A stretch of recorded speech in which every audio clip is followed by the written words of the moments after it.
amigo, estamos aqui seguindo nossa jornada, conhecendo a Bíblia. Hoje eu quero conhecer junto com você o livro do profeta Joel. Joel faz parte do livro dos profetas do Antigo Testamento e de uma parte específica chamada profetas menores. Por que menores? Porque os livros dos profetas foram organizados pelo tamanho do livro. Os livros maiores vieram primeiro, Isaías, Jeremias, tem a Lamentações, que é de Jeremias, Ezequiel e Daniel.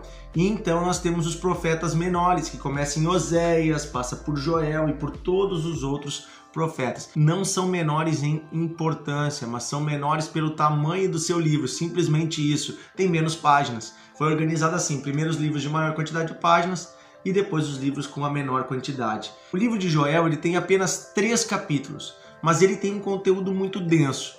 E uma coisa interessante é a gente saber que não há uma certeza no livro, nenhum lugar diz em que ano ele foi escrito, não diz o nome de nenhum rei para nós termos uma base, apenas diz o nome do profeta e o nome do seu pai, que é Petuel. Ele era do povo de Israel, certamente vivia em Jerusalém, porque ele cita várias vezes a cidade de Jerusalém, o Monte Sião, né, como referência, mas ele em nenhum momento fala, por exemplo, de Samaria. Então ele vai falar sempre de Jerusalém, então dá a entender que ele viveu em Jerusalém. Certamente, pelo texto que está escrito aqui, ele escreve depois do exílio da Babilônia ou durante o exílio da Babilônia. Então, mais ou menos no contexto do livro de Daniel. Então não há uma certeza quanto à data em que foi escrito, mas certamente na mesma época do profeta Daniel ou um pouquinho depois, então, quando o povo de Israel já estava no exílio da Babilônia. Então o primeiro capítulo ele fala sobre isso, ele fala da desgraça que o povo estava sofrendo, né? Ele usa a figura do gafanhoto, da seca, para falar dessa miséria, desses problemas sociais que eles estavam vivendo. Então aqui no capítulo 2, ele vai falar, vai seguir falando disso até que ele chega no capítulo 2, versículo 12, onde ele começa a falar sobre a misericórdia do Senhor. E aí ele traz uma palavra profética, dizendo que não vai permanecer desse jeito a situação. Que não vai continuar assim, que Deus vai mudar o quadro, que as coisas vão mudar. Porque Deus está tendo misericórdia do seu povo, porque o seu povo está orando, porque o seu povo está chorando, porque o povo se converteu. Ainda assim, agora mesmo, diz o Senhor, convertei-vos a mim de todo o vosso coração. E isso com jejuns, com choro e com trombeta em Sião. Promulgai um jejum santo, proclamai uma assembleia solene. Congregai o povo, reúnam as pessoas, santificai a congregação, santifiquem-se. Ajuntai os anciãos, reuni os filhinhos e também os que mamam, os pequenos, os grandes, os velhos. Saia o noivo da sua recâmara, a noiva do seu aposento. Chorem os sacerdotes, os ministros do Senhor. Olha a oração que diz, poupa o teu povo, ó Deus. Versículo 17 do capítulo 2. Poupa o teu povo, ó Deus, e não entregues a tua herança ao opróbrio para as nações. Depois versículo 21 diz, não temas, ó terra, regozija-te e alegra-te, porque o Senhor faz grandes coisas. Então aqui é algo que sempre você vai ver. Pecado traz desgraça. Pecado dá lugar ao inimigo. O povo se perde. Vem coisas terríveis. Então o povo se arrepende. É chamado ao arrependimento pelo próprio Espírito de Deus. E quando o povo se arrepende, Deus vem com misericórdia, perdoa, limpa, renova, traz de volta aquilo que foi perdido, restitui a glória, a bênção. Você está entendendo? Isso também fala a respeito às nossas vidas.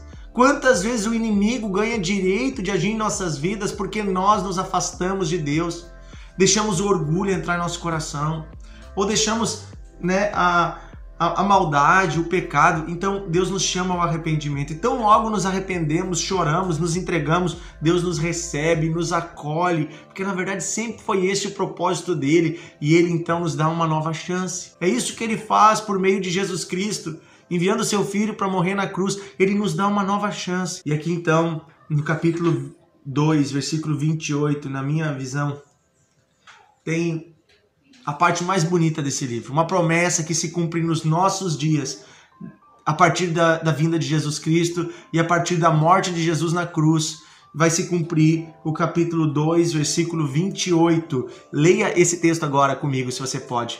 Joel 2, 28 diz assim, e acontecerá, pois, que derramarei o meu espírito sobre toda a carne.